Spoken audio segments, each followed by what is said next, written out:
Hey guys, ഇന്നത്തെ ഒരു Vishu special day in my life ആണേ. അപ്പോൾ രാവിലെ തന്നെ കുളിച്ച് റെഡിയായി അമ്പലത്തിൽ പോകുന്നുണ്ട്. ഇവിടെ ഞാൻ താമസിക്കുന്നതിന്റെ തൊട്ടപ്പുറത്തെ ബ്ലോക്ക് അമ്പലമാണ്. അങ്ങനെ കൃഷ്ണന്റെ അമ്പലമൊന്നും അല്ല, ഒരു ശിവമന്ദിരമാണ്. അങ്ങനെ രാവിലെ അവിടെ പോയിട്ടുണ്ട്. ഇതാണ് അമ്പലം.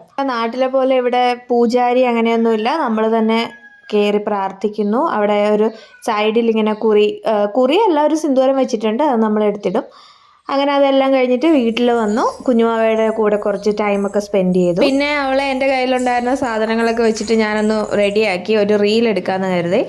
അവൾക്ക് ഭയങ്കര നാണമായിരുന്നു. അങ്ങനെ ഓടാൻ പറയുമ്പോൾ ഓടുന്നതാണ് ഈ കാണുന്നത്. അമ്മയുടെ അടുത്തോട്ട് ഓടി വാ എന്ന് പറയുമ്പോൾ അവൾ ഓടുന്നതാണിത്.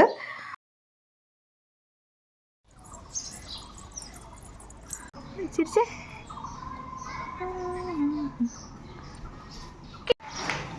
പിച്ചിക്കോ പോ, പിച്ചിക്കോ.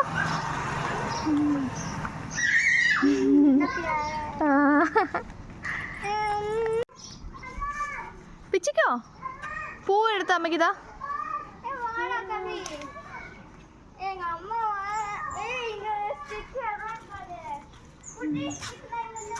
വേറൊരെണ്ണം പിച്ചിത്താ അമ്മക്ക്, വേറൊരെണ്ണം പിച്ചിത്താ. പിച്ചിത്താ പൊന്നോ, പൊന്നോ പൂ പിച്ചിത്താ അമ്മക്ക്. ആ അത് പിച്ചിത്താ. താ താ. അങ്ങനെ ഫൈനൽ റിസൾട്ട് ഇതായിരുന്നു ഗൈസ്. ഞാൻ സോങ് ഇതിൽ ആഡ് ചെയ്തിട്ടില്ല, കാരണം കോപ്പിറൈറ്റ് ഇഷ്യൂ വരും. കുറച്ച് സമയം എടുത്തെങ്കിലും പറയുന്നതൊക്കെ കേട്ടിട്ട് അവളെ കൊണ്ട് പറ്റുന്ന രീതിയിലെല്ലാം ചെയ്തു തന്നു. വഴക്കൊന്നും ഉണ്ടായിരുന്നില്ല. നിങ്ങളെല്ലാവരും ഈ ഷോർട്സ് വീഡിയോ കണ്ടിട്ടില്ലെങ്കിൽ കണ്ടിട്ട് എങ്ങനെയുണ്ടെന്ന് കമൻറ്റ് ബോക്സിൽ പറയണേ ഗൈസ്. അങ്ങനെ ഈ വീഡിയോസ് എല്ലാം എടുത്തിട്ട് നേരെ ഫുഡ് കഴിക്കാൻ വേണ്ടിയിട്ട് പോവാണ്. അപ്പോൾ ഫസ്റ്റ് ഇലയിട്ട് ആഹാരം എല്ലാം കുഞ്ഞുവാവയ്ക്ക് തന്നെയാണ് കൊടുത്തത്. ഈ വിഷു കുഞ്ഞുവാവയുടെ രണ്ടാമത്തെ വിഷു ആയിരുന്നു. ഫസ്റ്റ് വിഷു നാട്ടിലായിരുന്നു സെലിബ്രേറ്റ് ചെയ്തത്. അടിപൊളിയായിരുന്നു. ഇവിടെ നമുക്ക് ആ വിഷു വൈബ് കിട്ടിയില്ലെങ്കിലും ഫുഡിൽ അത് നമ്മൾ മെയിൻറ്റെയിൻ ചെയ്തെടുത്തിട്ടുണ്ട്. അങ്ങനെ കുഞ്ഞുവാവ എല്ലാവർക്കും ഹാപ്പി വിഷു ഒക്കെ പറഞ്ഞിട്ടുണ്ട്. പുള്ളിക്കാരിക്ക് ഭയങ്കര ഇഷ്ടമാണ് ഈ പപ്പടം ഒന്നും ഇവിടെ അധികം കിട്ടില്ല.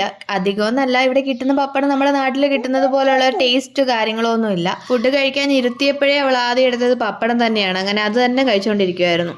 വിഷു സദ്യ ഇതൊക്കെയായിരുന്നു ഗൈസ്. പരിപ്പുണ്ടായിരുന്നു, പപ്പടം, പിന്നെ ബീൻസ് തോരൻ, പാവയ്ക്ക ഒരു ഫ്രൈ ചെയ്തെടുത്തത്, ബീട്രൂട്ട് കിച്ചടി ഉണ്ടായിരുന്നു, അവിയൽ. അപ്പോൾ ഇതൊക്കെയായിരുന്നു ഗൈസ് വിഷുദിന വിശേഷങ്ങൾ. നിങ്ങളുടെ എല്ലാവരുടെയും വിഷുദിനം അടിപൊളിയായിരിക്കും എന്ന് വിചാരിക്കുന്നു. അപ്പോൾ ബൈ ഗൈസ്.